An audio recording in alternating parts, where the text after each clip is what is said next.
आज world health day पर सबको अच्छे स्वास्थ्य के शुभकामनाओं के साथ मैं कुछ रोशनी वैक्सीनेशन के ऊपर पे देना चाहूंगी। जैसे कि आज का थीम है, वर्ल्ड हेल्थ डे 2021 का थीम है building a fairer healthier world for everyone. सभी के लिए एक ऐसे संसार की रचना करना जिसमें सभी हेल्दी रहें। इसी चीज को चरितार्थ करने हेतु हमने वैक्सीनेशन का प्रोग्राम चलाया है। किसके लिए? इस दौर में जब कोविड-19 पेंडेमिक चल रहा है और हम इस ऐसी बीमारी से ग्रस्त हैं जिसका कि हम कोई इलाज नहीं जान रहे हैं, तो ऐसा नहीं है कि ये वैक्सीनेशन पहली बार हो रहा है। हम सब वैक्सीनेशन से भली भांति परिचित हैं, पर एक अनजाना सा डर हमको इस वैक्सीन से दूर रखे हुए है। इसी डर को एज अ माइक्रोबायोलॉजिस्ट मैं आपको बताना चाहूंगी कि इम्यूनाइजेशन या वैक्सीनेशन बहुत साल पहले से शुरू हो चुका है। सबसे पहले अगर हम इसकी हिस्ट्री देखें तो बुद्धिस्ट मॉन्क्स जो हैं वो स्नेक वेनम की थोड़ी मात्रा अपनी बॉडी में लेते थे जिससे कि वे स्नेक बाइट से इम्यून हो सके। और इसी तरह से एडवर्ड जेनर ने सबसे पहले वैक्सीन डेवलप किया 1796 में, जब उन्होंने एक 13 साल के बच्चे को वैक्सीनिया वायरस यानी काउपॉक्स वायरस से इंजेक्ट किया और उसको इम्यून किया स्मॉल पॉक्स डिजीज के से बचाने के लिए। अर्थात सबसे पहले जो वायरस जिसके लिए हमने वैक्सीन डेवलप किया वो था स्मॉल पॉक्स का वैक्सीनिया वायरस। और इसका नाम वैका इसलिए पड़ा क्योंकि ग्रीक वर्ड वैका का मीनिंग होता है काऊ, और ये वायरस के अगेंस्ट में जो वैक्सीन डेवलप हुआ था वो काऊ के थ्रू हुआ था।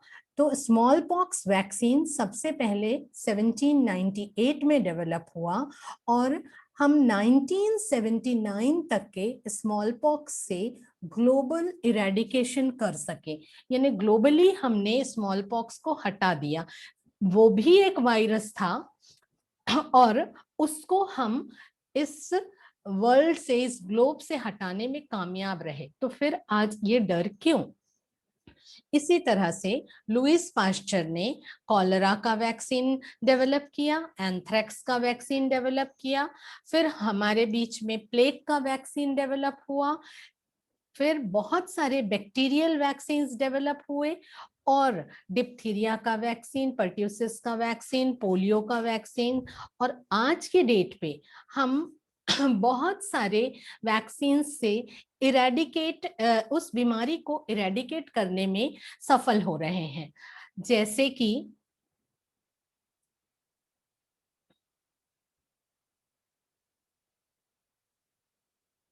कि अगर हम देखें तो पोलियो वैक्सीन से पोलियो से हम इरेडिकेट कर चुके हैं और ऐसे बहुत सारे डिजीजेस हैं जिनके लिए WHO इस वैक्सीन को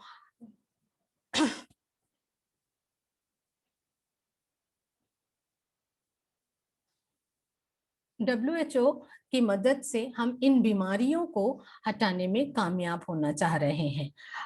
अगर हम वैक्सीन्स के बारे में जानकारी लें तो वैक्सीन्स क्या है? एक नॉर्मल व्यक्ति जब वैक्सीन के बारे में बात करता है तो वो ये सोचता है कि ये एक हमको दवाई से, एक उस मर्ज से बचाने का कि दवाई है। एक्चुअली वैक्सीन क्या होता है?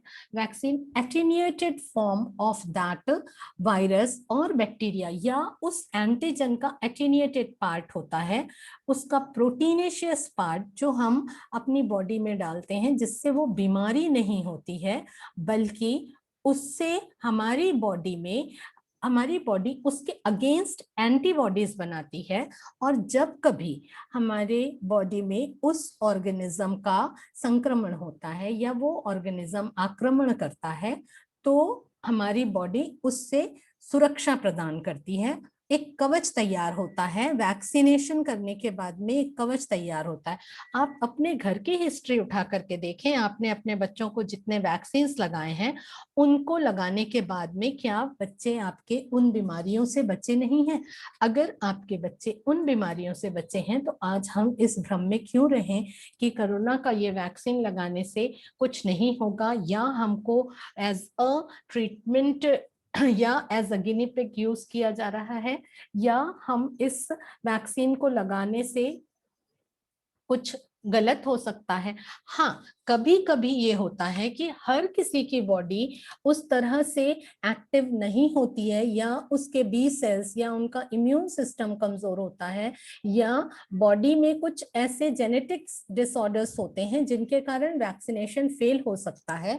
बट इसका मतलब ये नहीं है कि उस 1% या 0.01% फेलवर के कारण हम वैक्सीन को ही गलत बोलें। तो मेरी आप सबसे यही प्रार्थना है कि आज इस वर्ल्ड हेल्थ डे पर जो हमारा थीम है कि building a fairer healthier world for everyone, इसको सामने रखते हुए सभी अपना अपना वैक्सीनेशन कराएं, अपने को सुरक्षित रखें, 2 गज की दूरी बना के रखें, मास्क जरूर पहने, हाथ बार बार धोएं, और इस तरह से अपना ये कार्य करते हुए अपने को भी सुरक्षित रखें, अपने परिवार को भी सुरक्षित रखें, समाज को भी सुरक्षित रखें, और अपने साथियों को, अपने परिवार वालों को इसके लिए सचेत करें कि वे भी नियरेस्ट अपने वैक्सीनेशन सेंटर पे जाकर के वैक्सीन जरूर कराएं।